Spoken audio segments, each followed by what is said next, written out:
بسم اللہ الرحمن الرحیم اللہم صلی علی سیدنا و مولانا محمد النبی الامی وعلی آلہ وصحبہ وبارک وسلم تسلیما کثیرا کثیرا یا رب صلی وسلم دائما ابدا علی حبیبک خیر الخلق کلہم هو الحبیب الذی ترجى شفاعته لکل حول من الاحوال مقتحم۔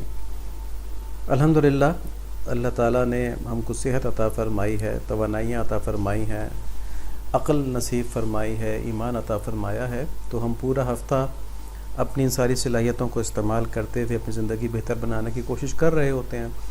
جو اسٹوڈنٹس ہیں وہ پڑھائی کر رہے ہوتے ہیں، جو خواتین ہیں وہ اپنے گھر کو سنبھال رہی ہوتی ہیں، اور جو مرد ہیں وہ جو کمائی کرنی ہے، رزق حلال کمانا ہے، اس کی کوشش کر رہے ہوتے ہیں۔ ہم پہلے بھی یہ بات کر چکے ہیں کہ ان سب ذمہ داریوں کے ساتھ ساتھ، یعنی یہ سب ذمہ داریاں بھی پوری کرنی ہیں، لیکن ان سب ذمہ داریوں میں ہمارے ساتھ مستقل ایک احساس رہنا چاہیے۔ وہ کیا احساس ہے؟ کہ وَمَا خَلَقْتُ الْجِنَّ وَالْإِنسَ إِلَّا لِيَعْبُدُونَ، کہ ہم نے انسان اور جنوں کو صرف اس لیے پیدا کیا ہے، صرف اس لیے پیدا کیا ہے، کوئی اور مقصد ان کا نہیں ہے کہ یہ ہماری عبادت کریں۔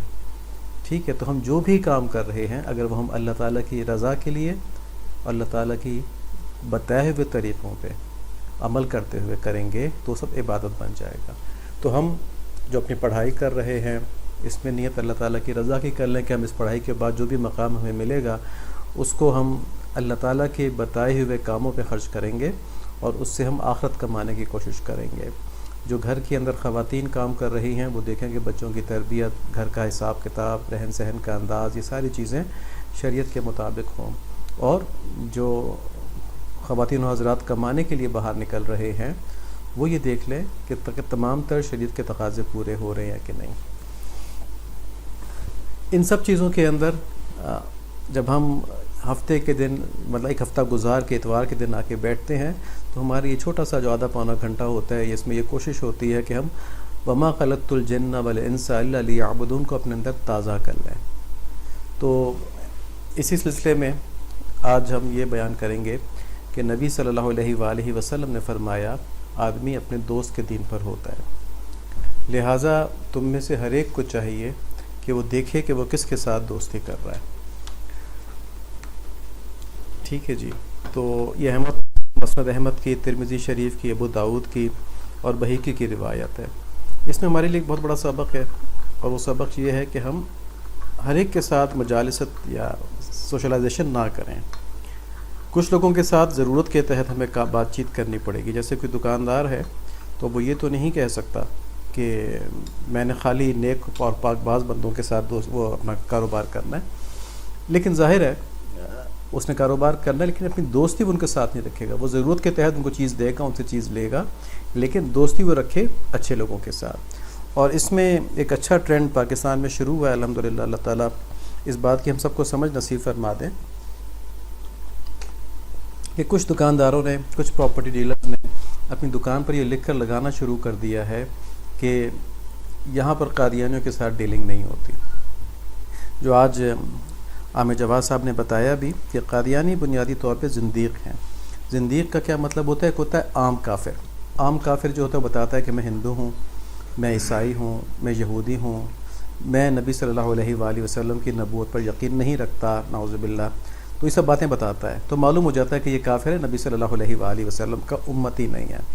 زندیق وہ ہوتا ہے جو اپنے آپ کو نبی صلی اللہ علیہ وآلہ وسلم کا امتی ظاہر کرتا ہے اور کہتا ہے کہ میں نبی صلی اللہ علیہ وآلہ وسلم کی نبوت پر ایمان رکھتا ہوں، لیکن پھر اسلام کی تعلیمات کے اندر، اس کے عقائد کے اندر گڑبڑ کر دیتا ہے۔ یہ آدمی اسلام کے برانڈ کو استعمال کرتے ہوئے گمراہی پھیلا رہا ہوتا ہے، جس سے مسلمانوں کے اندر گمراہی پھیل جاتی ہے۔ تو زندیق کے ساتھ کاروبار کرنا، کسی قسم کا تعلق رکھنا سوائے تبلیغ کے، یہ حرام ہے۔ کافر کے ساتھ رکھ سکتے ہیں، کافر کے ساتھ کاروباری تعلقات رکھ سکتے ہیں، لیکن دل اس کے ساتھ بھی نہیں لگانا، دل مسلمان کے ساتھ لگانا ہے بس، کیونکہ جو اللہ کا دشمن ہے اسے دل تو نہیں لگایا جا سکتا۔ لیکن قادیانی کے ساتھ بالکل نہیں نہ کوئی تعلق ساتھ کاروباری ہو سکتا ہے، اور دل والا تو ویسے نہیں ہو سکتا۔ تو یہ بات بہت زیادہ سمجھ لینی چاہیے۔ اس میں اگر کسی کو شک ہو تو وہ ختم نبوت والوں کو کانٹیکٹ کر کے یا ہم کو سوال بھیج کے اس کی پوری تسلی کر لے کہ ایسا کیوں کہا جاتا ہے، کیونکہ قادیانیوں کو یہاں پہ بڑا مظلوم بنا کے پیش کیا جاتا ہے کہ جی دیکھیں وہ اپنی عبادت بھی نہیں کر سکتے. انہیں بالکل نہیں کہا جاتا کہ اپنی عبادت نہ کریں، انہیں یہ کہا جاتا ہے کہ اپنی عبادات کو مسلمانوں کی عبادت کا نام نہ دیں. جیسے اپنے عبادت گدھے کو مسجد نہ کہیں، کیونکہ جو عیسائیوں کا عبادت گدھا ہے اس کو گرجا کہا جاتا ہے، ہندوؤں والے کو مندر کہا جاتا ہے. تو مسجد تو خالص مسلمانوں کے لیے ہے. ٹھیک ہے، تو جب کوئی اور مذہب والا ہے جو قادیان کے مذہب پہ یقین رکھتا ہے، جو مرزا غلام قادیانی کو اپنا نبی مانتا ہے، ٹھیک ہے، اس کا ایمان اس کے اللہ تعالیٰ کے ساتھ تعلق ہے، لیکن اپنے عبادت گدھے کو وہ مسجد نہیں کہہ سکتا، کیونکہ پھر وہ مسلمانوں کو دھوکہ دے رہا ہوگا. ٹھیک ہے، تو یہ بہت سی تفصیلات ہیں اس کو اچھی طرح ہر مسلمان کو سمجھنا چاہیے، چاہے وہ بڑا ہو چاہے وہ چھوٹا ہو، اور لوگوں کو سمجھانا چاہیے، کیونکہ یہ آپ صلی اللہ علیہ وآلہ وسلم کی ایک بہترین خدمت ہے اس دور کے اندر.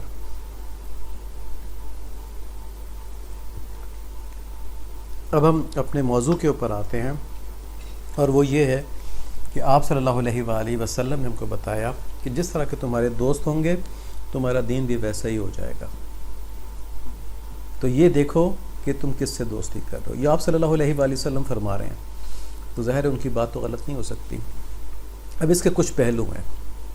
دیکھیں، جو دوست جن کے ساتھ ہم بیٹھتے ہیں اٹھتے ہیں، یہ دوست جو ہیں یہ بھی ہمارے اوپر ان کی صحبت بھی اثر کرتی ہے.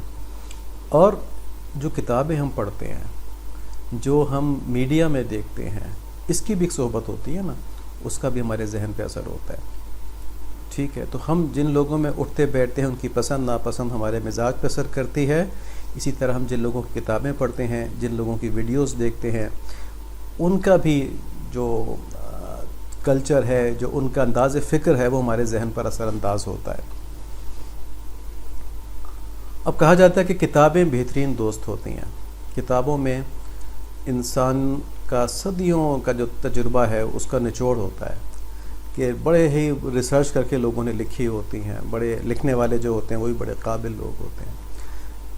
تو کتابیں آج ہمارا موضوع ہو گیا کہ صحبت اچھی ہونی چاہیے. تو اس میں نمبر 1 کہ اچھے دوستوں کو رکھنا چاہیے، جن سے ہم ملیں جلیں، اچھی سہیلیاں جن سے ہم ملیں جلیں، اور جن سے ہمیں ہمارے دین کو، ہمارے اخلاق کو نقصان پہنچنے کا اندیشہ ہو، ان سے ہم خالی تبلیغ کا تعلق رکھیں. مسلمان ہونے کی حیثیت سے ان کو اچھی بات صحیح طریقے سے پہنچانا، یہ نہیں کہ ان کو آر دلا کے پہنچائیں، ان کی بے عزتی کریں کہ تم تو گناہ گار ہو، تم تو ایسے ہو. نہیں، اس طرح کہ ان کو فائدہ ہو. اگر ان کو فائدہ ہونے کا امکان نہیں ہے، بلکہ یہ خیال ہے کہ چڑھ جائیں گے، تو انہیں کچھ بھی نہ کہیں. ان پہ یہ بھی ظاہر نہ کریں کہ ان کو آپ کم سمجھتے ہیں، کیونکہ کم تو کسی کو ویسے ہی نہیں سمجھنا چاہیے نا. اگر ہم کسی کو کم سمجھ رہے ہیں تو اس کا مطلب یہ کہ ہمیں اپنی تربیت کی ضرورت ہے. بہرحال، اور دوسری بات یہ ہے کہ ان دوستوں اور سہیلیوں کے علاوہ جن سے ہم ملتے ہیں، ہمیں اپنا باقی وقت کس طرح گزارنا چاہیے. کیا میڈیا کے اوپر فلمیں دیکھ کے، گانے سن کے، تو ان سب کا برا اثر آئے گا. تو یہ ہے ایک اور صورت، یہ کہ ہم اچھی کتابیں پڑھیں. دیکھیں، اگر ہم ناول پڑھیں گے تو طبیعت میں اس سے ہلکا پن آ جاتا ہے، اور زندگی جو ہے وہ فضولیات کی طرف ہی مصروف رہتی ہے. آدمی کے ذہن میں بڑی باتیں پیدا ہی نہیں ہوتیں، آدمی کے ذہن میں بڑے خیالات پھر آتے ہی نہیں ہیں. اور مسلمان کا ذہن کتنا بڑا ہونا چاہیے جس سے کہ وہ بڑی سے بڑی جنت حاصل کر سکے. ٹھیک ہے، چھوٹی چھوٹی باتوں میں الجھے رہنا کہ فلاں ایکٹر نے کیا کر لیا، فلاں ایکٹر کی فلاں ایکٹر سے شادی ہو گئی، اس طرح کی باتیں بھی لوگ کرتے ہیں نا. تو ان باتوں سے نکلنا چاہیے، بڑے خیالات پیدا کرنا چاہیے. تو اس کے لیے کیا ہوگا؟ اس کے لیے ہم دینی کتابیں پڑھیں. دینی کتابیں پڑھنے سے کیا ہوگا؟ دینی کتابیں وہ ہوتی ہیں جن میں احکامات ہوتے ہیں. ٹھیک ہے، کہ کیا کرنا ہے کیا نہیں کرنا، وہ تو ہم بڑوں سے پوچھ کے یا علماء سے پوچھ کے بھی کر سکتے ہیں. ایک وہ ہوتی ہیں جن میں کہ واقعات ہوتے ہیں. دیکھیں، قرآن شریف کے اندر کے بھی بہت سے انبیاء علیہ الصلوۃ والسلام کے واقعات بتائے گئے ہیں، بہت سے کافروں کے واقعات بتائے گئے ہیں، بہت سے نیک لوگوں کے پچھلی امتوں کے واقعات بتائے گئے ہیں. تو ان واقعات پڑھنے سے آدمی کو فائدہ بھی ہوتا ہے، اور واقعات پڑھنا آسان ہوتا ہے. ٹھیک ہے، ایک اور ٹیکسٹ پڑھنے کے مقابلے میں کوئی واقعہ یا کوئی سٹوری پڑھنا آسان ہوتا ہے. تو ہم ہسٹری کی کتابیں پڑھیں، ہم صحابہ کرام کے واقعات پڑھیں، نبی صلی اللہ علیہ وآلہ وسلم کے واقعات پڑھیں، اہل اللہ کے واقعات پڑھیں، اسلامی تاریخ بھی دیکھیں. اس سے کیا ہوتا ہے؟ ہمیں اپنے دین سے وابستگی پیدا ہوتی ہے، اور ہمیں خود اعتمادی آتی ہے. آج مسلمان کے اندر خود اعتمادی نہیں ہے. خود اعتمادی سے مراد یہ ہے کہ اپنے لباس پہ، اپنے کلچر پہ، اپنی زبان پہ کانفیڈنس نہیں ہے اس کو. ہم کیونکہ محکوم رہے ہیں نا انگریز کے، تو انگلش بولنے کے اوپر ہم فخر محسوس کرتے ہیں، اور اگر کوئی بہت اچھی اردو میں بات کر رہا ہو تو ہم اس کو یہ نہیں کہتے کہ بہت قابل آدمی ہے نا، ٹھیک ہے، کیونکہ بہت اچھی انگلش بول رہا ہم کہتے ہیں یہ بہت قابل آدمی ہے۔ اسی طرح لباس کے معاملے میں اگر شلوار قمیض، اب یہ نہیں کہ کوئی لباس اسلامی ہوتا ہے کوئی غیر اسلامی ہوتا ہے، ایسی بات نہیں ہے، لیکن ایسا لباس جس میں کہ جسم عیاں ہو جائے، جو عموماً کفار پہنتے ہیں، جو خاص طور پہ آج کل ہے ٹائٹ جینز اور ٹائٹ پینٹس اور اس طرح کی چیزیں، خواتین کے لیے اسکرٹس وغیرہ یا اپرز جو ٹائٹ ہوں، تو یہ تو کفار کے نشانیاں بن جائیں، کیونکہ مسلمان تو ایسا لباس نہیں پہنتے۔ باقی مسلمان اگر پردہ رکھا جا رہا ہے تو بے شک ساڑی پہنے جس میں جسم ظاہر نہ ہو، کیونکہ وہ بہت کھول کے پہنی جاتی ہے، بڑا لپیٹ کے پہنی جاتی ہے، جو صحیح ہوتی ہے، جو فیشنی نہیں ہوتی۔ اسی طرح لباس جو مسلمانوں میں زیادہ معروف ہے، جیسے یہاں پہ شلوار قمیض ہے، پاجامہ کرتا ہو سکتا ہے، تو اس پہ کوئی آر محسوس نہ کریں۔ یہاں پہ یہ نہیں کہا جا رہا کہ باقی لباس کو آپ کہیں کہ جی یہ بالکل ہی کافروں والا لباس ہے۔ کافروں والا لباس وہی ہوگا جس میں کہ ان کی شباہت آ جائے گی۔ تو آپ کوئی بھی لباس پہن سکتے ہیں، علاقائی لباس یا اپنا لباس، ٹھیک ہے نا، لیکن اس میں خود اعتمادی ہو، اپنے اندر احساس کمتری نہ ہو کہ میں نے اس وقت یہ لباس پہنا ہوا ہے۔ اب اس کی ایک دیکھیں مثال ہے، مسلمانوں کو دین سے دور کرنے کی تدبیر کیا کی گئی؟ وہ یہ کی گئی کہ ان کو اسلامی کتب سے دور کر دیا گیا اور ان کے اسلاف سے دور کر دیا گیا، ان کے بڑوں سے دور کر دیا گیا۔ دور کیسے کیا گیا؟ اس کی ایک مثال دیکھیں کہ ترکی میں مصطفیٰ کمال نے عربی رسم الخط پہ پابندی لگا دی، یعنی عربی میں جو لکھا جاتا ہے نا، یہ الف بے پیسا، یہ چیزیں جو ہیں ان کو ختم کر دیا، اور رومن ABC جو ہے اس کو رائج کیا۔ تو ترکی بھی رومن لینگویج میں لکھی جاتی ہے، یعنی رومن الفابیٹس میں لکھی جاتی ہے۔ ترکی اگر آپ دیکھیں نا کوئی کتاب کی یا ان کی ویب سائٹس پہ جائیں تو وہ رومن الفابیٹس میں لکھی ہوتی ہیں، وہ عربی الفابیٹس اب نہیں پڑھ سکتے۔ تو اس کے پیچھے سازش کیا تھی کہ جب وہ عربی الفابیٹس پڑھنا چھوڑ دیں گے، نہیں پڑھ سکیں گے، تو تمام جو اسلامی کتابیں جو عربی کے اندر ہیں، فارسی کے اندر ہیں، اور پرانی ترکی میں جو عربی رسم الخط میں لکھی جاتی تھی، ان سب سے دور ہو جائیں گے۔ اور پھر یہ کون سی کتابیں پڑھیں گے جو رومن الفابیٹس میں لکھی گئی ہیں، اور وہ کون سی کتابیں ہوں گی جو یورپینز نے لکھی ہیں موسٹلی، کیونکہ پھر ترکی میں ٹرانسلیشن تو کم ہوئی نا ان چیزوں کی جو خالص مذہبی چیزیں تھیں۔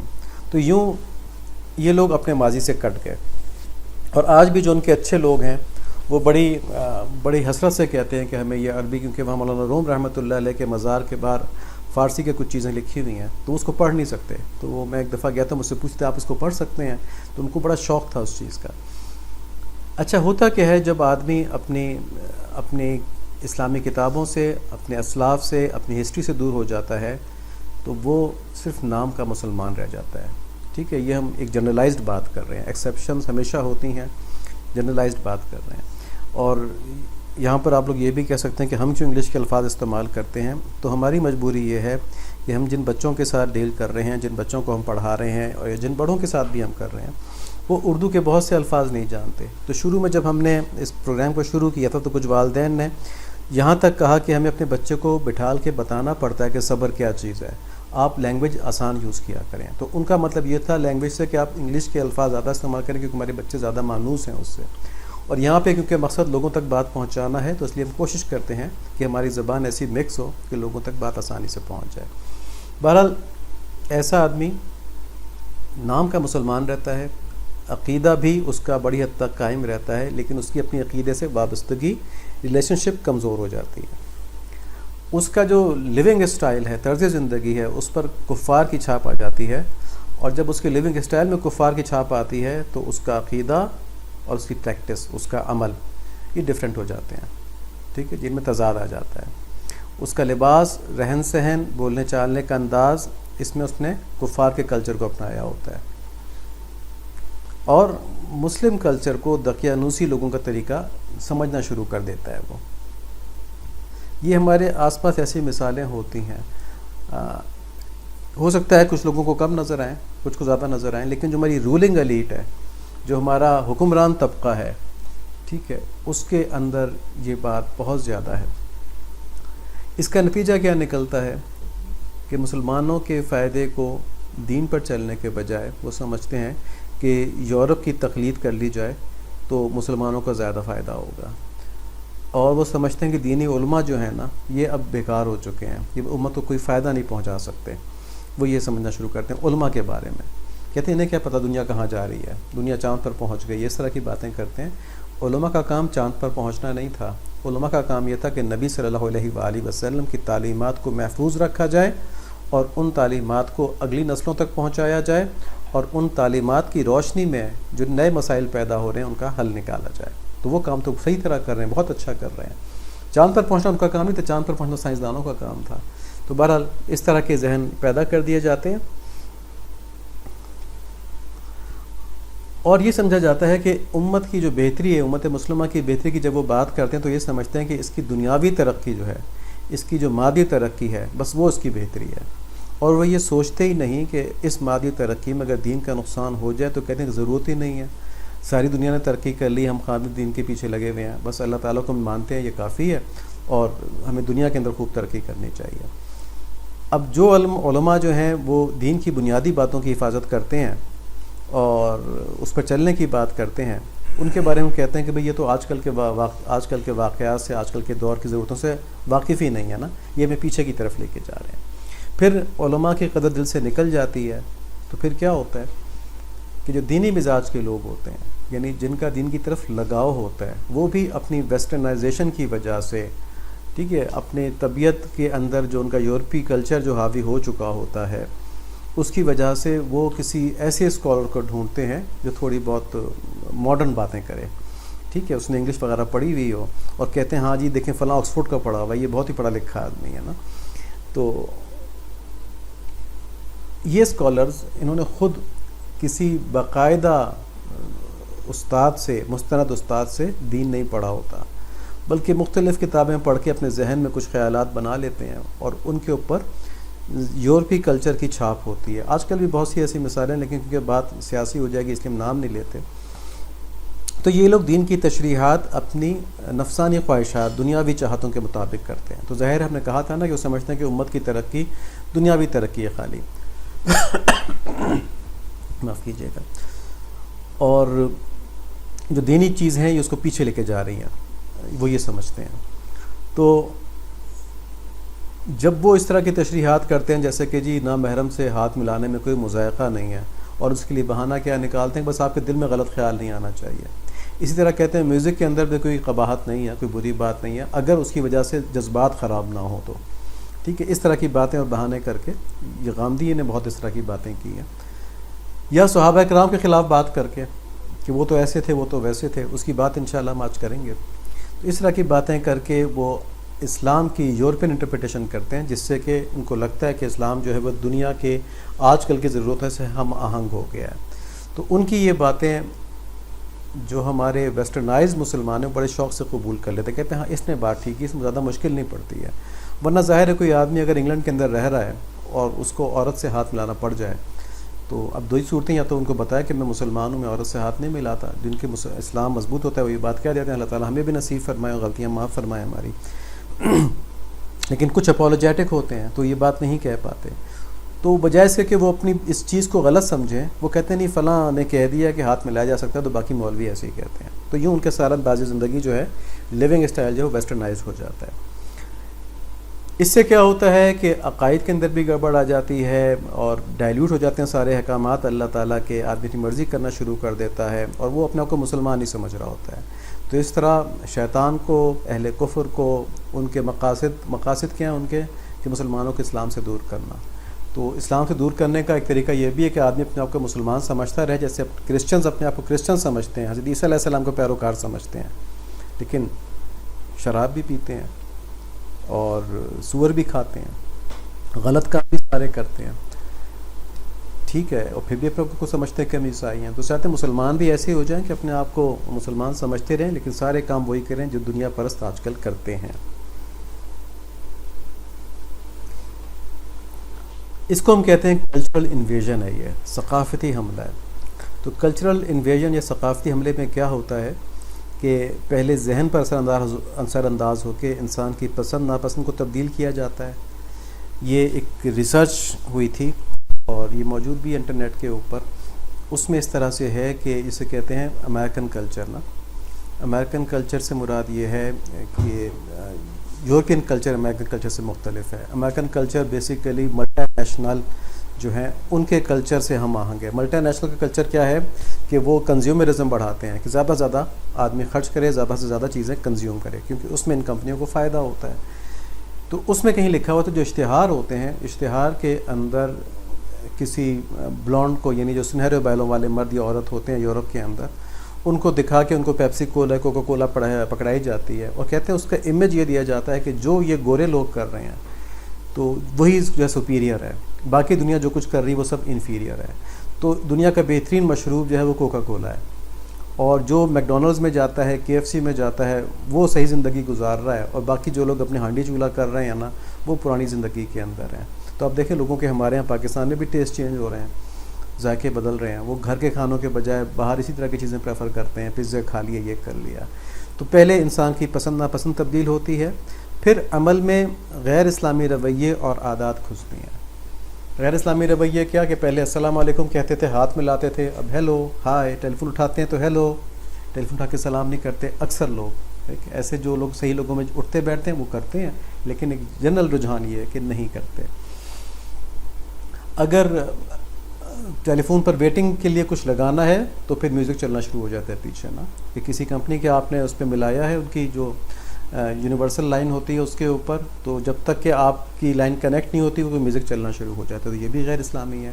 تو ان رویوں کے اندر گھسایا جاتا ہے، اور آخر میں انسان اپنے مذہب سے وابستگی تو رکھتا ہے، لیکن موجودہ دور سے ہم آہنگ بنانے کے لیے اس مذہب میں تبدیلی ضروری سمجھتا ہے۔ تو کہتا ہے کہ جی کچھ چیزیں تبدیل ہونی چاہیے، جیسے نعوذ باللہ کچھ لوگ تو یہ بھی کہتے ہیں کہ 5 وقت کی نمازیں آج کل کے مصروفیت کے دور میں نہیں پڑھی جا سکتی، تو اس میں کچھ یہ ہونا چاہیے، ملا ملو کے پڑھ لینا۔ اور پھر جو لوگ اس سے بھی آگے بڑھ جائیں وہ دین اور ملت کو چھوڑ کر خالص دنیا پرست بن جاتے ہیں۔ یعنی شروع کہاں سے ہوا تھا؟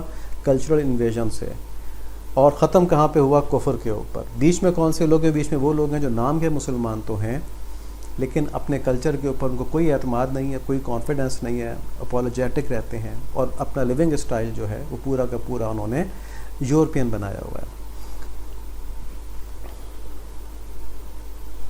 اس کا علاج کیا ہے؟ اس کا یہ غور سے سننا، اس کا علاج نا، ایک یہ ہے کہ اپنی نئی نسل کو اس کی تاریخ، مستند تاریخ پڑھائی جائے، جس میں بہت سی گڑبڑیں ہیں تو ان کے اوپر ریسرچ کی جائے اور دیکھا جائے کہ ہمارے اکابر نے کیا رویہ اختیار کیا ہے۔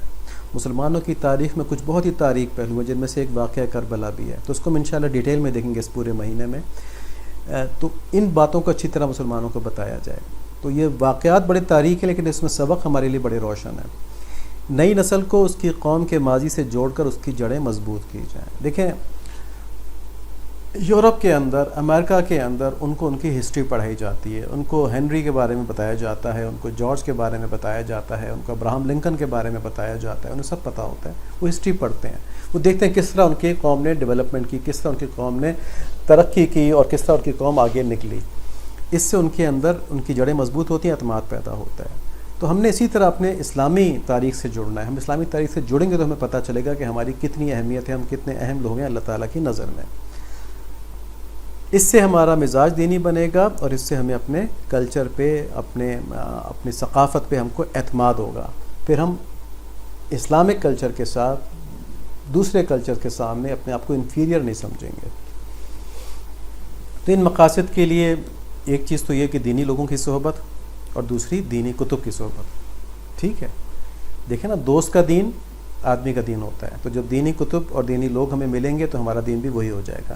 تو دینی مجالس میں شرکت کرتے رہیں، اس کو غیر ضروری نہ سمجھیں۔ آج کل کے دور میں تو یہ بہت ہی زیادہ ضروری ہے۔ اللہ تعالیٰ ہم سب کو اس پہ عمل نصیب فرما دیں، مجھے بھی خاص طور پہ، کیونکہ جتنی دیر ہم اس سے دور رہتے ہیں نا، جیسے ہفتے میں اگر صرف ہم آج کے دن ہی بیٹھتے ہیں تو باقی ہفتے میں کافی ڈیلوشن ہو جاتی ہے۔ تو روزانہ کچھ نہ کچھ وقت ہمیں دینی مجالس کے لیے نکالنا چاہیے۔ اگر ہم فزیکلی کہیں نہیں جا سکتے تو کم سے کم ہم انٹرنیٹ کے اوپر کچھ نیک لوگوں کے بیانات سن لیں، اور ہفتے میں 1-2 دفعہ تو ہم ضرور کسی نہ کسی اہل اللہ کے ساتھ صحبت میں بیٹھیں ان کی۔ آن لائن دینی کتابیں یا ایسی ویب سائٹس جو کہ سیف ہوں، مطلب یہ کہ جس میں کہ واقعی مستند دینی باتیں شیئر کی جاتی ہیں، وہ بچوں کو بتائیں تاکہ بچے وہ کتابیں پڑھ سکیں اور اس کے مطابق اپنے آپ کو تحقیق کرنے کی عادت بھی سکھا سکیں۔ بچے جو سوالات کرتے ہیں ان سوالات کو نوٹ کر لیں، اگر اس کا جواب تسلی بخش اپنے پاس نہیں ہے تو علماء سے پوچھ کر بچوں کے ذہن کے مطابق ان کو دیں، اور صحیح علماء سے پوچھنا ہے، ٹھیک ہے، ہر ایک سے نہیں پوچھنا، بڑے جو مستند علماء ہیں ان سے پوچھنا ہے، تاکہ بچوں کو اپنے دین کے بارے میں پورا پتہ ہو کہ ان کو ورغلا نہ سکے۔ تو آج ہم اسلامی تاریخ کے ایک بہت ہی تاریخ باب واقعہ کربلا کی بات کریں گے۔ تو جیسے ہم نے کہا کہ یہ جو واقعات ہیں یہ بہت تاریخ ہیں، بہت سیاہ ہیں، لیکن ان سے سبق بہت روشن ملتے ہیں ہم کو۔ اللہ تعالیٰ میں انہیں صحیح طرح کرنے کی، بیان کرنے کی توفیق بھی نصیب فرما دے، کیونکہ ان کے بہت زیادہ پہلو ہیں، اور سمجھنے کی توفیق نصیب فرما دے، ہمارے دلوں کو صحابہ کی محبت سے بھر دیں۔ واقعہ کربلا اس میں کیا تھا؟ اس میں بنیادی طور پہ حضرت امیر معاویہ رضی اللہ تعالیٰ عنہ نے یزید کو ولی عہد بنایا۔ یزید فسق و فجور کے اندر پڑ گیا، اور حضرت امام حسین رضی اللہ تعالیٰ عنہ نے، کیونکہ وہ فسق و فجور میں پڑ چکا تھا، اور فسق و فجور والا مسلمانوں کا بادشاہ نہیں ہو سکتا، خلیفہ نہیں ہو سکتا، تو اس کی بیعت سے نہ صرف حضرت امام حسین رضی اللہ تعالیٰ عنہ نے بلکہ کچھ اور صحابہ نے بھی انکار کر دیا تھا۔ یزید کا یہ تھا کہ اس کو خطرہ تھا کہ اگر یہ لوگ میرے، یہ بڑے بڑے جو لوگ ہیں، بڑے بڑے اکابر جو ہیں مسلمانوں کے، اگر یہ میری بیعت نہیں کریں گے تو میری حکومت کمزور ہوگی۔ اس کی چند سال کی حکومت تھی، اللہ تعالیٰ نے اس کو زیادہ رہنے کا موقع ہی نہیں دیا، لیکن اس 3-4 سال کی حکومت کے لیے اس نے اتنا بڑا ظلم کر دیا، اتنا بڑا جرم کر دیا۔ ابھی ہم دیکھیں گے کیا کیا اس نے جرم کیا۔ تو یہ 3 چیزیں تھیں جن کی بنیاد پہ واقعہ کربلا بنا، کہ امیر معاویہ رضی اللہ عنہ نے یزید کو ولی عہد بنایا، ولید فسق و فجور میں مبتلا ہو گیا، اور اس کی ان حرکتوں کی وجہ سے حضرت امام حسین رضی اللہ تعالیٰ عنہ نے اس کی بیعت نہیں فرمائی۔ اب اس واقعہ کربلا سے گمراہ ہو گئے لوگ، ٹھیک ہے۔ یہ واقعات اور صحابہ کرام کی جو آپس میں جنگیں ہیں، ان کو متشابہات میں سمجھنا چاہیے۔ یہ اللہ تعالیٰ کی طرف سے ایک بہت بڑا امتحان ہے۔ اس میں سے وہی لوگ ثابت قدم رہ کے نکل سکے، وہی لوگ صحیح طرح نکل سکے جنہوں نے آپ صلی اللہ علیہ وآلہ وسلم کی اس حدیث کو اپنے ساتھ باندھ لیا کہ تم کو اللہ کا واسطہ ہے کہ میرے بعد میرے صحابہ کو طعن کا نشانہ نہ بنانا۔ جو ان سے محبت رکھتا ہے وہ اس لیے ان سے محبت رکھتا ہے کہ اس کو مجھ سے محبت ہے، اور جو ان سے بغض رکھتا ہے وہ اس لیے ان سے بغض رکھتا ہے کہ اس کو مجھ سے بغض ہے۔ یہ آپ صلی اللہ علیہ وآلہ وسلم نے فرمایا ہے۔ تو ہمارے اکابرین نے ان لڑائیوں کی، ان جنگوں کی، ان واقعات کی ایسی تشریحات کی ہیں جس میں صحابہ کرام کا ناموس محفوظ رہا ہے، ٹھیک ہے، اور اس حدیث کے اوپر عمل ہوا ہے۔ تو جو ان کے ساتھ ہے وہ تو صحیح ہے، لیکن گمراہ کرنے والے کیا، گمراہ ہونے والے لوگ کیا کہتے ہیں؟ ان میں سے ایک گروہ وہ ہے جو حضرت معاویہ رضی اللہ تعالیٰ عنہ اور ان کے ساتھ دیگر صحابہ کا گستاخ ہو گیا، ٹھیک ہے۔ دوسرا گروہ وہ ہے جو حضرت امام حسین رضی اللہ تعالیٰ عنہ کا گستاخ ہو گیا۔ اس نے کہا کہ نعوذ باللہ، یہ بات بڑی عجیب سی لگتی ہے لیکن ایسے لوگ موجود ہیں ہمارے درمیان جو کہتے ہیں کہ نعوذ باللہ امام حسین رضی اللہ تعالیٰ عنہ نے نعوذ باللہ بغاوت کی، غلط کیا۔ اور ایک گروہ وہ ہے جو تمام صحابہ کرام سے بشمول اہل بیت، یعنی صحابہ کرام سے بھی اور اہل بیت سے بھی سب سے بدظن ہو گیا۔ اس نے کہا صحابہ کرام بھی دنیا دار تھے، آپس میں جنگیں لڑا کرتے تھے دنیا کی خاطر، اور آپس میں ایک دوسرے کو مارا کرتے تھے دنیا کی خاطر، تو نعوذ باللہ سارے صحابہ کرام کے وہ خلاف ہو گیا، اور یوں اس نے اپنے دین کے اوپر کلہاڑی مار دی۔ تو یہ 3 طرح سے لوگ جو تھے اس واقعے سے گمراہ ہوئے۔ ہم انشاءاللہ کچھ تفصیلات دیکھیں گے اور ان کی باریکیوں کو نکالنے کی کوشش کریں گے، تاکہ ہماری جو آئندہ نسلیں ہیں، وہ جو ہمارے علماء نے، ہمارے اکابر نے اس پر کام کیا ہے، ان کی تعلیمات کو سمجھ سکیں اور ان کو کوئی گمراہ نہ کر سکیں۔ تو یہ پروگرام کچھ عرصہ چلیں گے ابھی نا۔ واقعہ کربلا کے جو فیکٹرز تھے ان کا خلاصہ یہ ہے کہ یزید امور سلطنت میں بہت ہوشیار تھا، لیکن تقویٰ کے لحاظ سے کمزور تھا، اور امیر معاویہ رضی اللہ تعالیٰ عنہ کے دور میں اس کے اندر کوئی فسق و فجور کی نشانیاں ابھی ظاہر نہیں ہوئی تھیں، تو عموماً لوگ اسے صالح خیال کرتے تھے۔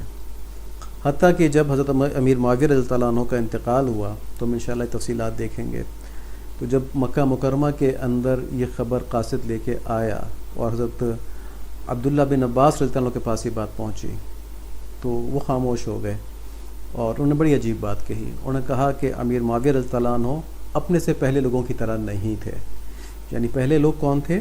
حضرت ابو بکر صدیق رضی اللہ تعالیٰ عنہ، حضرت عمر رضی اللہ تعالیٰ عنہ، حضرت عثمان رضی اللہ تعالیٰ عنہ، حضرت علی رضی اللہ تعالیٰ عنہ۔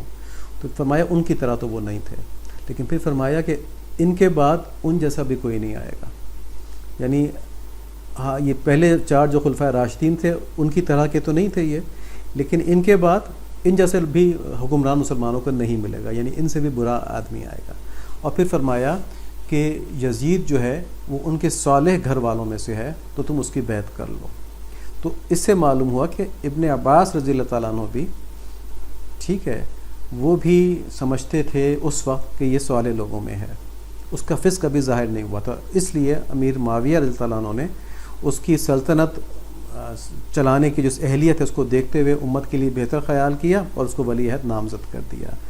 یہاں پر گمراہ لوگ یہ کہتے ہیں کہ امیر معاویہ نے اپنے بیٹے کو ان کا بیٹا ہونے کی وجہ سے ولی عہد بنا دیا، حالانکہ انہیں معلوم تھا کہ وہ فاسق اور فاجر ہے. تو ایسا نہیں تھا، اس وقت تک یہ باتیں ظاہر نہیں ہوئی تھیں. اس کا ثبوت یہ ہے کہ اس وقت بڑے بڑے اکابر صحابہ کرام بھی اس کے بارے میں حسن ظن رکھتے تھے، اس کو اچھا سمجھتے تھے. اب حکومت ملنے کے بعد ظاہر ایک نشہ ہوتا ہے، اور آدمی کا اگر تقویٰ نہ ہو تو حکومت کی جو طاقت ہے اس کو ہلا دیتی ہے. تو اس کے تقوی کی چادر تار تار ہو گئی، دنیا پرستی کے اندر وہ مبتلا ہو گیا اور فسق و فجور کے اندر پڑ گیا. تو جب فسق و فجور میں پڑ گیا تو یہ اطلاعات عام ہو گئی کہ وہ شراب بھی پیتا ہے، وہ نماز بھی چھوڑ دیتا ہے. تو ایسے آدمی کو مسلمانوں کا حکمران نہیں بنایا جا سکتا تھا. تو اس لحاظ سے جو اکابر صحابہ تھے ان میں سے کچھ نے اس کی بیعت نہیں کی، اس کے ان اعمال کی وجہ سے. تو یزید کی حکومت سنبھالنے سے امت میں 2 طبقے بن گئے. ایک وہ کہ جس پر اس کا فسق ابھی نہیں کھلا تھا، تو وہ اس کو صالح خیال کرتے تھے اور سمجھتے تھے کہ کیونکہ اب ہم اس کی بیعت کر چکے ہیں، وہ امیر بن چکا ہے، تو اب اس کے خلاف کچھ کرنا جو امت میں فساد پھیلائے گا. تو ان کے اوپر تو فسق نہیں کھلا تھا اس کا. دوسرا وہ گروہ تھا جس کو اس کے فسق و فجور کی اطلاع تو پہنچ گئی تھی، تو وہ اس کو مسلمانوں کا امیر بنانے پہ راضی نہیں تھا.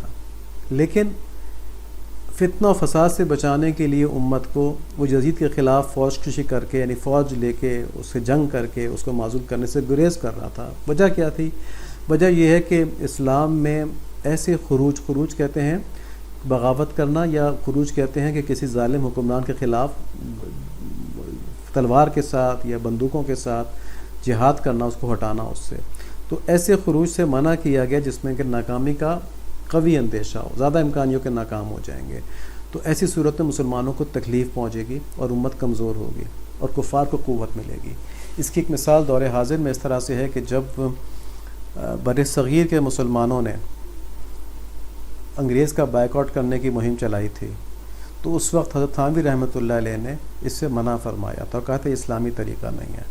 جو بھی ظلم ہو رہا ہے اس کو برداشت کر لو، لیکن یہ اسلامی طریقہ نہیں ہے کہ تم اپنی بائیکاٹ کے چکر میں ساری نوکریوں سے استعفیٰ دے دو، سارے کاروبار چھوڑ کے نکل جاؤ. تو ہوا کیا کہ مسلمانوں نے ایسے ہی کیا، نہیں مانی بات اس وقت، اور وہ سیاسی انداز میں چل پڑے. تو اس کا نقصان کیا ہوا کہ مسلمانوں کی قوت بالکل ختم ہو گئی.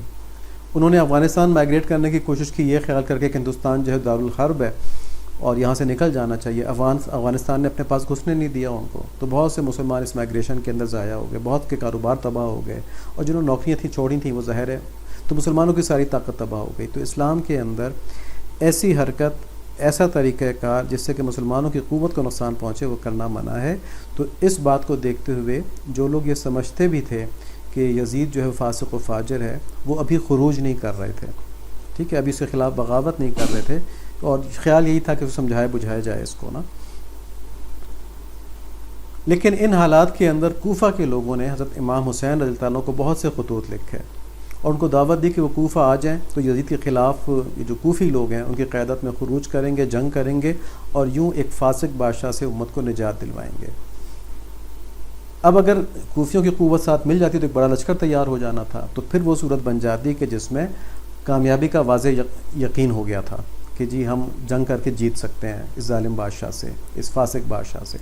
چنانچہ حضرت امام حسین رضی اللہ تعالیٰ عنہ نے حضرت اپنے چچا زاد بھائی مسلم بن عقیل رحمۃ اللہ علیہ کو حالات جاننے کے لیے کوفہ بھیجا. دیکھیں اتنی جلدی فیصلہ نہیں کیا، ٹھیک ہے نا، پہلے کہا جا کے دیکھ کے آؤ کہ کیا واقعی ایسے حالات ہیں کہ خروج ہو سکتا ہے جس سے مسلمانوں کو نقصان نہ پہنچے.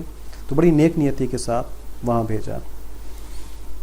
کوفہ سے آنے والے خطوط کی تعداد 12,000 بتائی جاتی ہے، ٹھیک ہے. کوفیوں نے حضرت امام حسین رضی اللہ عنہ کو 12,000 خطوط لکھے کہ آپ جی ہمارے پاس آ جائیں اور پھر ہم آپ کے اس میں جہاد کریں گے اور اس ظالم بادشاہ کو ہٹا دیں گے۔ پوری مسلمان سلطنت کا معاملہ تھا، بہت بڑا فیصلہ تھا، اور دین اسلام کا معاملہ تھا۔ تو جب اتنی بڑی قوت ساتھ ہے اور پھر آدمی ظالم بادشاہ کے خلاف خروج نہ کرے تو یہ غیر اسلامی ہو جائے گا، ٹھیک ہے۔ لیکن امام حسین رضی اللہ عنہ کو ان لوگوں پر پھر بھی اعتبار نہیں تھا، کیونکہ انہوں نے دیکھا تھا کہ کس طرح کوفیوں نے، اور طبری کی تاریخ میں لکھا ہے شیعان علی، یعنی جو حضرت علی رضی اللہ عنہ کے طرفدار تھے وہ اپنا آپ کو شیعان علی کہتے تھے، جیسے آج بھی شیعہ ہیں نا، اور انہوں نے ان کو دھوکہ دے کے حضرت علی رضی اللہ عنہ کو ان کے ساتھ بے وفائی کر کے، ٹھیک ہے، ان کو جنگ سے واپس بھی کر دیا تھا جنگ صفین میں، اور بعد میں بھی مستقل ان کو کسی نہ کسی آزمائش میں مبتلا رکھا۔ جب امام حسین رضی اللہ عنہ نے مسلم بن عقیل رحمۃ اللہ علیہ کو کوفہ جانے کا حکم دیا تو اس وقت مکہ مکرمہ میں تھے، وہاں سے وہ مدینہ منورہ گئے جہاں انہوں نے روضہ رسول صلی اللہ علیہ وآلہ وسلم پر حاضری دی، پھر اپنے 2 بیٹوں محمد اور ابراہیم جن کی عمریں 7 سال اور 8 سال تھیں ان کو لے کے کوفہ چلے گئے۔ اب دیکھیں کتنا اعتماد تھا ان کو کوفہ کے لوگوں کے اوپر نا۔ وہاں پر گئے تو وہاں مختار بن ابی عبیدہ ثقفی کے گھر پہ قیام کیا۔ کوفہ والوں نے ان کے ہاتھ پر بیعت لینا شروع کر دی، بیعت کرنا شروع کر دی، اور یہ بیعت 30,000 لوگوں نے کر لی۔ کچھ کتابوں میں 18,000 لکھا ہے، کچھ کتابوں میں 40,000 بھی لکھا ہوا ہے۔ تو اتنے بہت سے لوگ دیکھے، بہت بڑا لشکر ہو گیا 30,000 کا اور 40,000 کا۔ تو انہوں نے امام حسین رضی اللہ عنہ کو خط لکھا کہ یہاں پہ حالات سازگار ہیں، آپ تشریف لے آئیں۔ اس وقت کوفہ کا گورنر نعمان بن بشیر تھا۔ جب یہ خبر یزید تک پہنچی تو یزید بہت ہی ظالم تھا، بہت ہی ظالم تھا، اور دین سے لگتا ہے اس کو کوئی تعلق نہیں رہ گیا تھا جس طرح کی اس نے حرکتیں کی۔ تو اس نے بصرہ کے عبید اللہ بن زیاد اس کو پیغام بھیجا کہ وہ جلدی کوفہ پہنچ کر نعمان بن بشیر جو ہیں ان کی جگہ حکمران مقرر ہو جائے، اور مسلم بن عقیل رحمۃ اللہ علیہ کا سر کاٹ کر یزید کے پاس بھیج دے۔ مسلم بن عقیل رحمۃ اللہ علیہ حضرت عقیل رضی اللہ عنہ کے بیٹے تھے جو حضرت علی رضی اللہ عنہ کے سگے بھائی تھے۔ تو ابن زیاد نے کوفہ پہنچ کر گورنری سنبھالی۔ مسلم بن عقیل رحمۃ اللہ علیہ امیر مختار کے گھر سے صحابی رسول درودہانی بن عروہ رضی اللہ تعالیٰ عنہ کے گھر منتقل ہو گئے۔ یہ نام کچھ صحیح طرح پڑھا نہیں جا رہا، بہت کم سنا ہے۔ ابن زیاد نے فوج کو انہیں پکڑنے کے لیے بھیجا۔ اچھا، یہ ہانی بن عروہ ہیں۔ ہانی بن عروہ رضی اللہ عنہ کی جن کی عمر اس وقت 90 سال تھی، ان کے پاس فوج بھیجی کہ ان کو حوالے کر دیا جائے۔ تو انہوں نے کیونکہ صحابی رسول تھے نا، تو ان کا خیال تھا کہ صحابی رسول کی تو کچھ عزت کریں گے یہ لوگ، تو انہوں نے منع کر دیا کہ میں نہیں دوں گا۔ اس پہ ان کو قید کر لیا گیا اور کہا کہ دے دیا جائے، انہوں نے پھر بھی نہیں دیا۔ اب 90 سال کی عمر میں ان کو 500 کوڑوں کی سزا مقرر کی گئی۔ 500 کوڑے تو کوئی صحت مند آدمی نہیں کھا سکتا۔ تو وہ بے ہوش ہو گئے۔ جب بے ہوش ہو گئے کوڑے کھا کھا کے، تو ان کا سر کاٹ لیا گیا۔ صحابی رسول کی بے حرمتی کی گئی۔ ہانی بن عروہ رضی اللہ عنہ کی گرفتاری کے بعد مسلم بن عقیل رحمۃ اللہ علیہ باہر آ گئے اور جنگ شروع کی، کیونکہ ان کے ہاتھ پہ 30,000 لوگوں نے بیعت کی تھی۔ جنگ شروع کی، لیکن کوفی آہستہ آہستہ ساتھ چھوڑ کے جاتے گئے، حتیٰ کہ صرف 30 افراد ان کے ساتھ رہ گئے، اور مغرب کی نماز تک وہ 30 بھی باقی نہ رہے، وہ بھی چھوڑ گئے۔ انہیں محمد بن کثیر نے اپنے گھر میں پناہ دی۔ محمد بن کثیر کی حمایتیوں کے ساتھ ابن زیاد کی فوج نے جنگ کی، انہیں بھی شہید کر دیا۔ یہ دیکھ کر مسلم بن عقیل نے کوفہ سے باہر جانے کی کوشش کی، مگر شہر کے سب دروازے بند تھے۔ آپ نے ایک بوڑھی عورت سے پانی مانگا، اور جب ان کو بتایا کہ آپ کا تعلق جو ہے وہ خاندان رسالہ سے ہے، تو اس عورت نے آپ کو اپنے گھر میں پناہ دے دی، مگر اس عورت کے بیٹے نے انعام کے لالچ میں مخبری کر دی۔ مخبری ہوگی تو ابن زیاد نے 3,000 کی فوج بھیجی، اور مسلم بن عقیل رحمۃ اللہ علیہ گھر سے باہر آ کے لڑے، بڑی شدید لڑائی کی۔ کہتے ہیں کہ وہ 3,000 کی فوج کے قابو نہیں آ رہے تھے۔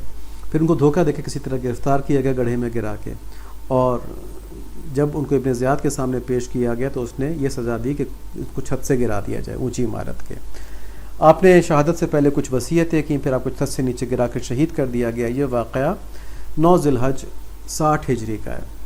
شہید ہونے کے بعد آپ کا سر کاٹ کر یزید کو دمشق بھجوایا گیا، اور جسم کو کوفہ کے قصابوں کے بازار میں لٹکا دیا گیا، تاکہ لوگ بنی ہاشم کی حمایت نہ کریں۔ تو یہ بالکل دنیا داروں ظالم بادشاہوں والا سلوک تھا، جس میں نہ کوئی صحابہ کی قدر تھی، نہ کوئی کبار تابعین کی قدر تھی، نہ کوئی رشتوں کی قدر تھی، بس دنیا داری تھی۔ اور یہ مسلمانوں کے اندر بلا آئی یزید کے ساتھ۔ جس روز مسلم بن عقیل رحمۃ اللہ علیہ کو شہید کیا گیا اسی روز حضرت امام حسین کوفہ کے لیے روانہ بھی ہوئے رضی اللہ تعالیٰ عنہ، اور کوفیوں نے اپنی تاریخی روایات کے مطابق جس طرح حضرت علی رضی اللہ عنہ کو دھوکہ دیا تھا، جس طرح حضرت مسلم بن عقیل رضی اللہ عنہ کو دھوکہ دیا رحمۃ اللہ علیہ کو، اسی طرح حضرت امام حسین رضی اللہ تعالیٰ عنہ سے بے وفائی کی، اور یزید پلید کی فوج نے حضرت امام حسین رضی اللہ عنہ کو شہید کر دیا اور سر مبارک کاٹ کر یزید کو بھیج دیا۔ آج کے دور میں ایسے لوگ بھی ہیں جو یزید کو جسٹیفائی کرتے ہیں، جو یزید کو رحمۃ اللہ علیہ لکھتے ہیں۔ ہمارے اکابر ایسا نہیں لکھتے تھے۔ غالباً علامہ جلال الدین سیوطی رحمۃ اللہ علیہ نے اس کو لعنت کی ہے اس کے اوپر، ٹھیک ہے، اور اس کی وجوہات بتائیے کہ اس کو لعنت کرنا کیوں جائز ہے۔ تو اس لیے یزید کو پارسا کہنا، یزید کو نیک کہنا، یزید کو خلافت کے اہل سمجھنا، اس دور میں اتنی دور بیٹھ کے، اور امام حسین رضی اللہ تعالیٰ عنہ کے فیصلے کو غلط کہنا، اس میں بہت بڑی بربادی ہے۔ حضرت مولانا قاسم نانوتوی رحمۃ اللہ نے لکھا اور میں نے پڑھا ہے اس کو، انہوں نے کہا ہے کہ امام حسین رضی اللہ تعالیٰ عنہ کے خون بہانے کو حلال سمجھنا یہ کفر ہے۔ اگر کوئی آدمی حضرت امام حسین رضی اللہ تعالیٰ عنہ کے بارے میں یہ کہتا ہے کہ ان کو صحیح شہید کیا گیا تو نعوذ باللہ یہ کفر ہو جائے گا، وہ کافر ہو جائے گا آدمی۔ اس کی دلیل ہوگی علماء کے پاس نا، اس تحقیق میں ہم نہیں جاتے، لیکن آپ صلی اللہ علیہ وآلہ وسلم کے محبوب نواسے جن کے بارے میں آپ صلی اللہ علیہ وآلہ وسلم پیش گوئی کر چکے تھے کہ میری امت جو ہے اس کو شہید کر دے گی، تو آپ صلی اللہ علیہ وآلہ وسلم نے ان کے بارے میں بتا دیا تھا، ٹھیک ہے، اور وہ حق کے اوپر تھے۔ ان کے بارے میں آج کوئی یہ کہے کہ ان کو صحیح نعوذ باللہ شہید کیا گیا، قتل کیا گیا، نعوذ باللہ یہ الفاظ استعمال کرے تو پھر اس نے آپ صلی اللہ علیہ وآلہ وسلم کی مخالفت کی، اور آپ صلی اللہ علیہ وآلہ وسلم کی مخالفت کرنے والا کافر ہو جاتا ہے۔ ان باتوں کو انشاءاللہ ہم تفصیل سے دیکھیں گے۔ آج ایک خلاصہ سا بیان کیا گیا، اس میں ہمارے لیے بہت سے پیغامات ہیں۔ سب سے اہم پیغام یہ ہے کہ اسلام میں فاسق و فاجر کو حکمران تسلیم نہیں کیا جا سکتا۔ مسلمان کے لیے یہ جائز نہیں ہے کہ کسی فاسق و فاجر کو حکمران بنا دیا جائے۔ تو اس کی تفصیلات میں ہم جائیں گے کہ کیا کرنا چاہیے انشاءاللہ۔ چھوٹے بچوں کو بتائے گئے اسباق، اس میں آج تو بہت بڑا سبق تھا ہمارے لیے، اور وہ یہ تھا کہ کوفیوں نے پہلے امام حسین رضی اللہ عنہ کو اپنی اطاعت کی یقین دہانی دلائی اور خروج پر آمادہ کیا، ان سے وعدہ کیا، بیعت کی حضرت قاسم بن عقیل رحمۃ اللہ علیہ کے ہاتھ کے اوپر، مسلم بن عقیل رحمۃ اللہ علیہ کے ہاتھ کے اوپر، کہ وہ نواسے رسول صلی اللہ علیہ وآلہ وسلم کا ساتھ دیں گے، اور پھر جب جنگ کا وقت آیا تو اپنے وعدے سے پھر گئے۔ اس وعدہ خلافی کی وجہ سے امت کے اندر ہمیشہ کے لیے ایک فتنہ کے بیج بو دیا گیا، ہمیشہ کے لیے بو دیا گیا۔ مسلم امت ہمیشہ کے لیے ڈیوائیڈ ہو گئی، ٹھیک ہے جی، اس ایک وعدہ خلافی کی وجہ سے۔ تو دیکھیں وعدہ اتنی امپورٹنٹ چیز ہے، یا تو وعدہ کیا ہی نہ ہوتا نا، بلایا ہی نہ ہوتا ان کو، تو پھر تاریخ کچھ اور ہوتی، ٹھیک ہے۔ پھر کیا ہوتا اگر ہم اس کو ایکسٹراپولیٹ کریں کہ پھر نواسے رسول صلی اللہ علیہ وآلہ وسلم تک بات پہنچنے سے پہلے یزید کے طرز حکومت، اس کے فسق و فجور اور اس کے ظلم کے آگے پوری مسلم دنیا کھڑی ہو چکی ہوتی، تو یہ پھر مٹھی بھر لوگ نہیں رہتے، ٹھیک ہے۔ پھر اس کا جب یہ فسق و فجور ظاہر ہوتا تو بہت سے لوگ اس کے خلاف کھڑے ہو چکے ہوتے، اور جن صحابہ کرام کو اس کے بارے میں معلوم نہیں تھا کہ یہ کس طرح کا ہے، ان کو بھی معلوم ہو جاتا، تو پھر پوری جماعت اس کے خلاف ہو جاتی۔ لیکن انہوں نے، کوفیوں نے، حضرت امام حسین رضی اللہ تعالیٰ عنہ کو غلط وعدہ کر کے یہ امید دلا دی کہ خروج ابھی بھی ہو سکتا ہے، لوگ تیار ہو گئے اس کے خلاف جنگ کے لیے، تو جنگ پری میچور شروع ہو گئی اور یہ پیچھے ہٹ گئے اس کے بعد، تو امت ہمیشہ کے لیے ڈیوائیڈ ہو گئی۔ پھر ہم محرم کی بات کرتے رہے ہیں۔ اب محرم کی جو تاریخی اہمیت ہے ہم اس کو بھی کچھ دیکھ لیتے ہیں۔ اب یوم عاشوراء کو، کہ عاشوراء کا دن جو ہے یہ خاص دن ہے اللہ تعالیٰ کی طرف سے، اور اس میں بہت بڑے بڑے واقعات ہوئے ہیں۔ تو تاریخ کی کتابوں میں لکھا ہے، اس میں لکھا ہے کہ یوم عاشوراء میں ہی آسمان و زمین، قلم، حضرت آدم علیہ السلام کو پیدا کیا گیا۔ اسی دن آدم علیہ السلام کی توبہ قبول ہوئی، اسی دن ادریس علیہ السلام کو آسمان پر اٹھایا گیا، اسی دن نوح علیہ السلام کی کشتی جو تھی اس کو سیلاب سے محفوظ کر کے کوہ جودی کے اوپر لنگر انداز کروایا گیا، اسی دن حضرت ابراہیم علیہ السلام کو خلیل اللہ بنایا گیا اور آگ ان کے اوپر گلزار ہو گئی، اسی دن حضرت اسماعیل علیہ السلام کی پیدائش ہوئی، اسی دن حضرت یوسف علیہ السلام کو قید خانے سے رہائی ملی، اور اسی دن حضرت یوسف علیہ السلام کی حضرت یعقوب علیہ السلام سے ایک طویل عرصے بعد ملاقات ہوئی، اور اسی دن حضرت موسیٰ علیہ السلام اور ان کی قوم بنی اسرائیل کو فرعون کے ظلم سے نجات ملی، اور اسی دن موسیٰ علیہ السلام پر تورات نازل ہوئی، اور اسی دن حضرت سلیمان علیہ السلام کو بادشاہت واپس ملی، اور اسی دن حضرت ایوب علیہ السلام کو سخت بیماری سے شفا ہوئی، اور اسی دن حضرت یونس علیہ السلام کو 40 روز مچھلی کے پیٹ میں رہنے کے بعد نکالا گیا، اور اسی دن حضرت یونس علیہ السلام کی توبہ قبول ہوئی، اور ان کی قوم کی توبہ قبول ہوئی، اور ان کے اوپر سے عذاب ٹلا۔ اسی دن حضرت عیسیٰ علیہ السلام کی پیدائش ہوئی، اور اسی دن حضرت عیسیٰ علیہ السلام کو یہودیوں کی شر سے نجات دلا کر آسمان پر اٹھایا گیا۔ اسی دن دنیا میں پہلی بار رحمت کی بارش ہوئی، اور اسی دن قریش خانہ کعبہ پر غلاف ڈالتے تھے، اور اسی دن نبی صلی اللہ علیہ وآلہ وسلم نے حضرت خدیجہ الکبریٰ رضی اللہ تعالیٰ عنہ سے نکاح فرمایا۔ اسی دن کوفیوں نے نواسہ رسول صلی اللہ علیہ وآلہ وسلم کو دھوکہ دے کے کربلا میں شہید کروایا، اور اسی دن قیامت قائم ہوگی، یوم عاشورہ یعنی کہ 10 محرم۔ اور اس دن کی فضیلتیں جو احادیث کے اندر ہیں، تو بخاری شریف کی روایت ہے، نبی صلی اللہ علیہ وآلہ وسلم کے بارے میں حضرت ابن عباس رضی اللہ عنہ فرماتے ہیں کہ میں نے نبی صلی اللہ علیہ وآلہ وسلم کو کسی فضیلت والے دن کے روزے کا اہتمام بہت زیادہ کرتے نہیں دیکھا، سوائے اس دن یعنی یوم عاشورہ کے، اور سوائے اس ماہ یعنی ماہ رمضان کے۔ کہ بخاری شریف کی ہے کہ صرف رمضان اور یوم عاشورہ، اور شاید آپ کو معلوم ہو کہ رمضان کے روزے فرض ہونے سے پہلے عاشورہ کا روزہ جو تھا یہ فرض تھا، جو کہ رمضان کے روزے فرض ہونے کے بعد نفل بن گیا۔ حضرت ابو قتادہ رضی اللہ عنہ فرماتے ہیں کہ رسول اللہ صلی اللہ علیہ وآلہ وسلم نے فرمایا کہ مجھے امید ہے کہ عاشورہ کے دن کا روزہ گزشتہ سال کے گناہوں کا کفارہ ہو جائے گا۔ مسلم شریف کی روایت ہے، تو جن لوگوں نے رکھا امید ہے کہ ان کے گزشتہ سال کے جو گناہ صغیرہ ہیں وہ معاف ہو گئے ہوں گے، گناہ کبیرہ پہ توبہ کر لی جائے تو اللہ تعالیٰ پاک فرما دیں گے۔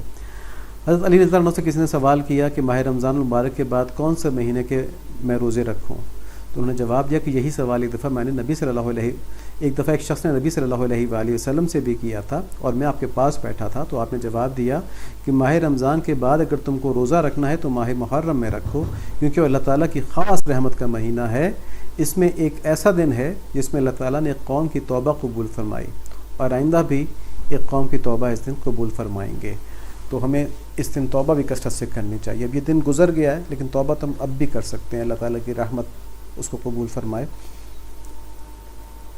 سیرت النبی کے واقعات میں آج حضرت امام حسین رضی اللہ تعالیٰ عنہ کے واقعہ کربلا کے بارے میں سنا۔ اس میں جو ہمیں بڑے بڑے سبق ملتے ہیں وہ یہ ہیں، وہ یہ ہیں کہ حسینیت کیا ہے۔ حضرت حسین رضی اللہ عنہ کیا سبق دیا ہم کو کہ ہر حال میں دین اسلام کی حفاظت کی جائے، ہر حال میں دین اسلام کی حفاظت کی جائے، اور اس امر کی کوشش کی جائے کہ حکمران بھی اسلام کے پابند رہیں اور عوام میں بھی اسلام کی تبلیغ اور ترویج ہوتی رہے۔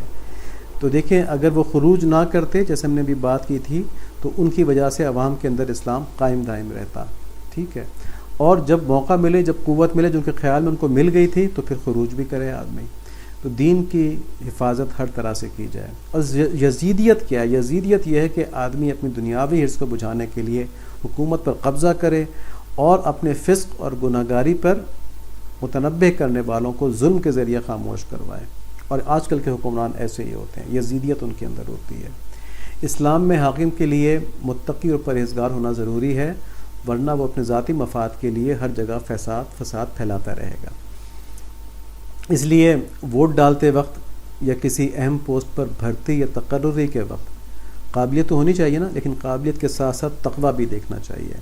آج کل سرکاری ملازمتوں کے اندر بہت سی جگہوں پر یہ بات کہی جاتی ہے کہ جی ہم تو اکاؤنٹنٹ رکھ رہے ہیں، ہم تو انجینئر رکھ رہے ہیں، ہمیں اس کے اسلام سے کیا غرض ہے، بس اس کو اچھا انجینئر ہونا چاہیے، اس کو اچھا اکاؤنٹنٹ ہونا چاہیے، اس کو اچھا ایڈمنسٹریٹر ہونا چاہیے، اس کی کوالیفیکیشن دیکھیں۔ تو اس کے اسلام سے ہمیں یہ غرض ہے کہ اگر اس میں تقویٰ نہیں ہوگا تو وہ ساری چیزوں کو الٹ پھیر کر دے گا، ہر چیز کو اپنے فائدے کے لیے استعمال کرے گا اور لوگوں کو اور عوام کو نقصان پہنچائے گا۔ تو اس لیے اس کو اسلام کو بھی دیکھنا لازمی ہے، آپشنل نہیں ہے۔ اگر اس میں تقویٰ نہیں ہوگا تو وہ ایک نااہل آدمی جو ہے وہ ایک پوسٹ کے اوپر آ جائے گا، حکومت کے اوپر آ جائے گا اور سب کو نقصان پہنچائے گا۔ اس لیے اگر کوئی اسلام کا نام لے کر ووٹ حاصل کرنا چاہ رہا ہے تو سب سے پہلے دیکھیں اس کی ذاتی زندگی کیسی ہے۔ ذاتی زندگی میں وہ نشہ کرتا ہو، وہ ہر بات کے اوپر جھوٹ بولتا ہو، ہر وقت اپنا بیان بدل لیتا ہو، آج ایک بات کہہ رہا ہے کل دوسری بات کہہ رہے، اور ہم کہیں کہ یہ اسلام کا ٹھیکیدار ہے، تو یہ نہ سمجھیے، یہ اپنے آپ کو دھوکہ خود دینا ہے، یہ وہ دھوکہ نہیں دے رہا ہم کو، کیونکہ وہ تو ہمیں صرف زبان سے کہہ رہا ہے کہ میں اسلام کا پیروکار ہوں، میں اسلام کا ٹھیکیدار ہوں، میں اسلام کا رہنما ہوں، جبکہ اپنی زبان سے ہر روز جھوٹ بھی بول رہا ہے. اس کے بارے میں یہ بھی معلوم ہے کہ وہ غلط کاریوں کے اندر مبتلا ہے، اس کے بارے میں یہ بھی معلوم ہے کہ وہ نشہ کرتا ہے اور اس طرح کی چیزیں. جب سب کچھ معلوم ہے اور پھر بھی ہم سمجھیں کہ یہ بہت بڑا مسلمان ہے، تو اپنے آپ کو دھوکہ دے رہے ہیں نا. تو صرف زبانی نعروں پر مت جائیں، اسلام کے نام پر دھوکہ مت کھائیں. جس کی ذاتی زندگی گناہ آلود ہو اس کو ووٹ مت ڈالیں، خواہ وہ زبانی کیسی تقوی کے دعوے کر رہا ہو. اگر سارے گناہ گار ہیں تو پھر دیکھیں کہ کم سے کم اخلاقی برائی کس کے اندر ہے. ٹھیک ہے، کم سے کم اخلاقی برائی کس کے اندر ہے. اخلاقی برائی کیا ہوتی ہے؟ یہی جھوٹ بولنا، نشہ کرنا، عورتوں کے چکر میں پڑنا. یہ باتیں دیکھ لیں کہ کم سے کم کس کے اندر. اللہ تعالیٰ ہمیں متقی حکمران نصیب فرمائے، آمین. حضرت امام حسین رضی اللہ عنہ فاسق حکمران کے خلاف مزاحمت کی علامت ہیں، جو انہوں نے اپنی جان قربان کی. ہم دیکھیں گے انشاءاللہ کہ نبی صلی اللہ علیہ وآلہ وسلم سے خواب کا تذکرہ کیا کہ میں نے خواب میں آپ صلی اللہ علیہ وآلہ وسلم کو دیکھا ہے، تو اس لیے میں ضرور جاؤں گا کوفہ نا. تو اگر وہ نہ جاتے تو پھر مزاحمت کا یہ علم بردار یہ بھی ہمارے سامنے نہ ہوتا. ہمیں سبق یہ ملتا ہے کہ برائی کو دیکھ کر کبھی عوام کے نقصان اور فتنہ پھیلنے کے خوف کی وجہ سے خاموش ہونا پڑے تو عوام کے فائدے کے لیے اس میں گنجائش تو ہو سکتی ہے. کہ آپ دیکھیں کہ کوئی برا آدمی بیٹھا ہوا ہے، لیکن یہ خیال ہو کہ اگر اس کے ساتھ اگر چھیڑ چھاڑ کی گئی تو یہ بہت سختی سے مسلمانوں کو نقصان پہنچائے گا، مسلمانوں کو نقصان ہو جائے گا، تو اس وقت خاموش رہنا اس کی گنجائش ہے، اس میں بہتری ہے، کیونکہ عوام کو اس کے شر سے محفوظ رکھ پائیں گے. لیکن اس برائی کو سپورٹ کبھی نہیں کیا جا سکتا. یہ نہیں کہا جا سکتا کہ تم بہت اچھے آدمی ہو، نہیں جی بہت اچھا آدمی ہے، یہ نہیں کہا جا سکتا. سپورٹ کبھی نہیں کریں گے. ہاں اگر اس سے فتنہ پھیلنے کا خطرہ ہے تو خاموش ہو جائیں گے. اللہ تعالی ہمیں عمل نصیب فرمائے، اللہ تعالی ہمیں صحیح دین کی سمجھ نصیب فرمائے. سبحانک اللہم و بحمدک اشہد ان لا الہ الا انت استغفرک و اتوب الیک. اللہم صلی علی سیدنا مولانا محمد النبی الامی وعلی آلہ وصحبہ وبارک وسلم تسلیما کثیرا کثیرا. یا رب صلی وسلم دائما ابدا علی حبیبک خیر الخلق کلہم هو الحبیب الذی ترجى شفاعته لکل حول من الاحوال مقتحم. یا اللہ اپنی رحمت سے ہمارے کہنے سننے کو قبول فرما لیں اور یہ مشکل مضامین ہم کو اچھی طرح سمجھا دیں تاکہ ہمارا دین مضبوط ہو جائے اور دنیا اور آخرت دونوں کی ہمیں عافیتیں اور کامیابیاں نصیب فرمائیں اور اپنے مقبول بندوں کے اندر آسانی کے ساتھ عافیت کے ساتھ ہمیں فرما لیں. اللہم آمین بحرمت النبی الکریم علیہ وعلی آلہ الصلاۃ والتسلیم. السلام علیکم ورحمۃ اللہ وبرکاتہ.